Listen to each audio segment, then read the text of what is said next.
perkenalkan, kita dari kelompok 3. Ada aku, Vivian Nandita Suhendra, absen 34. Aku Diana Starina, absen 8. Aku Firsa Sabila Syafin, absen 12. Aku Luki Deoninsia, absen 19. Kita dari kelas 12 IPS 3. Hari ini kami akan mengunjungi dua tempat ibadah bersejarah di Jakarta.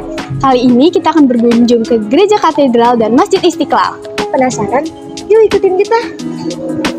Gereja Katedral Jakarta atau Gereja Santa Maria Diangkat ke Surga adalah sebuah gereja Katolik di Jakarta.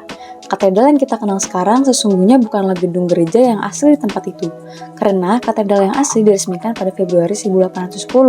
Namun, pada 27 Juli 1826, gedung gereja itu terbakar.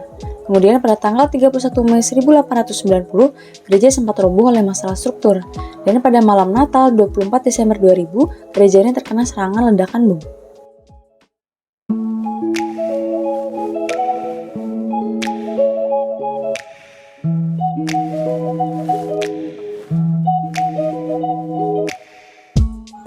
Museum Katedral adalah museum khusus yang berada di bagian balkon dalam Gereja Katedral Jakarta. Pendiri Museum Katedral dicetuskan oleh pastor bernama Rudolfus Kuris. Pada tahun 1988, Gereja Katedral Jakarta mengalami pemugaran secara menyeluruh.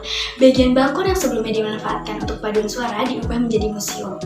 Pendirian Museum Katedral bertujuan untuk melestarikan harta gereja yang berantakan dan nyaris hancur. Nah, peresmian Museum Katedral ini dilakukan pada tanggal 28 April 1991. Museum Katedral adalah museum yang memiliki koleksi benda umat Katolik yang menjelaskan sejarah dan perkembangan agama Katolik di Nusantara. Pembuatan Museum Katedral diprakarsai oleh pastor kepala katedral pada waktu itu, yaitu Peter Rudolf Kuris. Hal ini berawal dari rasa cinta Kuris terhadap sejarah dan benda-benda bersejarah. Museum Katedral ini berada di ruang balkon katedral. Yang menarik di museum ini, pengunjung akan menemukan karya Romo Rekas Demaja pada era 1930-an, yaitu berupa ukiran patung Bunda Maria berkonde. Patung ini memiliki makna Bunda Maria adalah cerminan budaya Indonesia sebagai salah satu pencetus kesenian Katolik. Maria, Bunda segala suku, adalah penggambaran Bunda Maria dengan unsur-unsur kebudayaan dari beragam suku di Indonesia. Penggambaran ini terilhami dari keberagaman dan semangat nasionalisme Indonesia. Melalui penggambaran ini, umat Katolik percaya bahwa Bunda Maria dapat menjadi penerang bagi segala suku bangsa di Indonesia. Lahirnya beragam kreasi Bunda Maria di segala suku ini dianggap sebagai tanggapan umat Katolik terhadap politik identitas yang mengguncang integrasi sosial di Indonesia dalam beberapa tahun terakhir. Pada tahun 1826 terjadi kebakaran hebat yang menghanguskan banyak bangunan di kawasan Senen. Setelah kejadian itu, umat Katolik mendapatkan tempat baru di rumah dinas para gubernur jenderal yang telah kosong atas beberapa persetujuan. Pada tahun 1890, bangunan sempat ambruk. 1 tahun setelah itu, bangunan gereja direnovasi dalam waktu 10 tahun karena sempat terhambat. Kini bangunan gereja yang berlokasi di Jalan Katedral, Pasar Baru, Sawah Besar, Jakarta Pusat sejak 1903 dinaikkan status menjadi bangunan cagar budaya yang dilindungi pemerintah. Secara umum, bangunan gereja katedral berciri Eropa dengan gaya neogotik, dibangun oleh arsitek bernama Insinyur Kulswit. Oleh karena itu, kehadiran Bunda Maria di sini adalah bunda dari segala suku di Indonesia. Mengingatkan Indonesia merupakan anugerah bagi Indonesia, suku bangsa yang harus dirawat serta dijaga persatuannya. Ada yang spesial lagi di bagian dada patung tersebut. Terlihat lambang burung Garuda yang terletak tepat di bagian dada.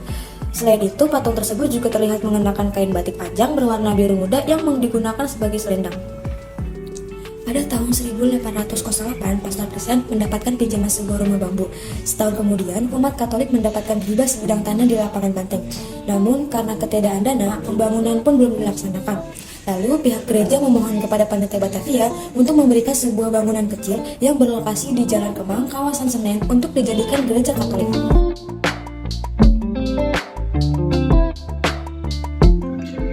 Halo, selamat siang Ibu. Selamat siang. Apa kabar? Baik. Dengan Ibu siapa? Saya dengan Ibu Lili. Ibu Lili, kami mau menanyakan beberapa pertanyaan, boleh? Boleh banget. Oke, jadi pertama aku mau nanya nih, kapan bangunan Museum Katedral ini dibangun? Museum Katedral dibangun tepatnya 28 April 1991. Oh begitu ya, berarti udah lama banget ya? Lumayan. Nah, apa tujuan dari dibangunnya Museum Katedral ini?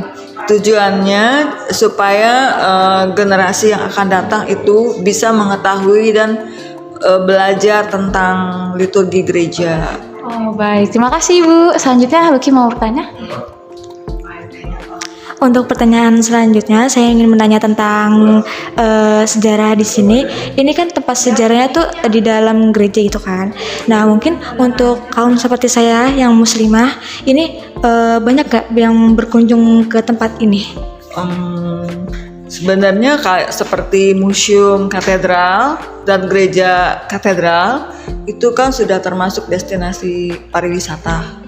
Jadi universal gitu ya, semua boleh masuk, boleh lihat gitu.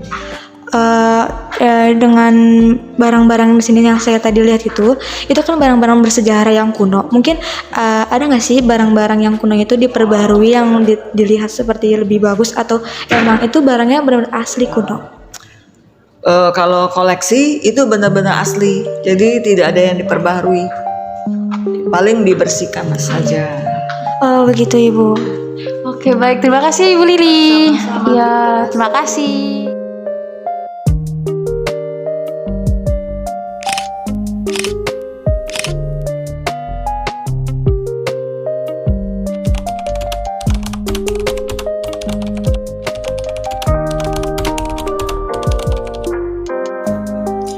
Gedung Filateli dahulunya merupakan kantor pos pertama yang didirikan oleh VOC di Batavia pada tanggal 26 Agustus 1746. Gedung tersebut didirikan pada masa pemerintahan Gubernur Jenderal Gustav. Gedung ini sempat beralih fungsi beberapa kali hingga pada awal kemerdekaan, Gedung Filateli difungsikan sebagai pelayanan pos, telepon, dan telegram.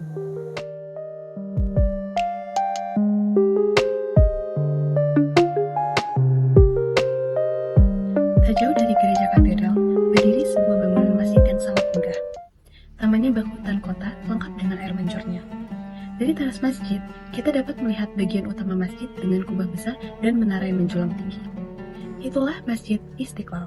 Masjid Istiqlal merupakan masjid terbesar di Asia Tenggara. Masjid ini merupakan kebanggaan bangsa Indonesia sebagai ungkapan dan juga sujud syukur kepada Allah Subhanahu wa Ta'ala atas berkat dan juga rahmat yang diberikan, yang telah memberikan kami nikmat kemerdekaan dari cengkrama para penjajah selama 350 tahun. Maka dari itu, Istiqlal memiliki arti kemerdekaan. Masjid Istiqlal berlokasikan di Jalan Taman Wijaya Kusuma, Pasar Baru, Kecamatan Sawah Besar, Jakarta Pusat. Di dalam masjid terdapat karpet merah yang menutupi seluruh lantai.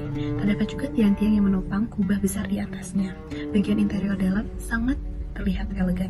Sama seperti di luar, bagian luar dari Masjid Istiqlal juga memiliki tata pencahayaan yang sangat mempesona. Ide pembuatan Masjid Istiqlal pertama kali dicetuskan oleh Menteri Agama Republik Indonesia yang pertama, yaitu Kiai Haji Wahid Hasyim dan juga beberapa ulama lainnya. Pemancangan tiang-tiang dari Masjid Istiqlal disaksikan oleh ribuan umat Islam. Masjid Istiqlal diresmikan penggunaannya oleh Presiden Soeharto pada tanggal 22 Februari 1978. Bangunan megah Masjid Istiqlal ini dapat menampung hingga kurang lebih 200.000 jemaah. Masjid Istiqlal memiliki 7 gerbang utama untuk masuk, dan ke-7 gerbang ini dinamai berdasarkan nama Asmaul Husna. Masjid Istiqlal memiliki dinasti keempat menghadap ke utara, dan juga memiliki 5 tingkat, dan di bagian tenggaranya merupakan bagian yang terbuka.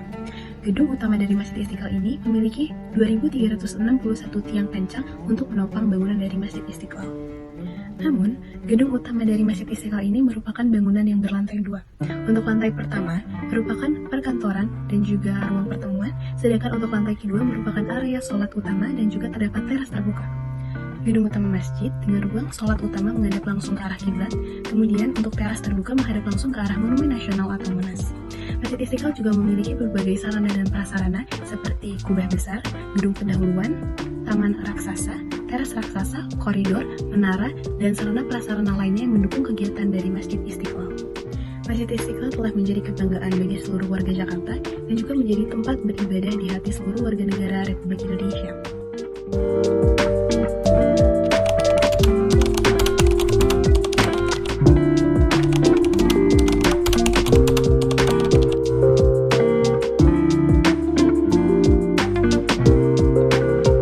Ragusa Italian Ice Cream merupakan salah satu toko es krim legendaris dan tertua di Jakarta yang berdiri sejak 1932.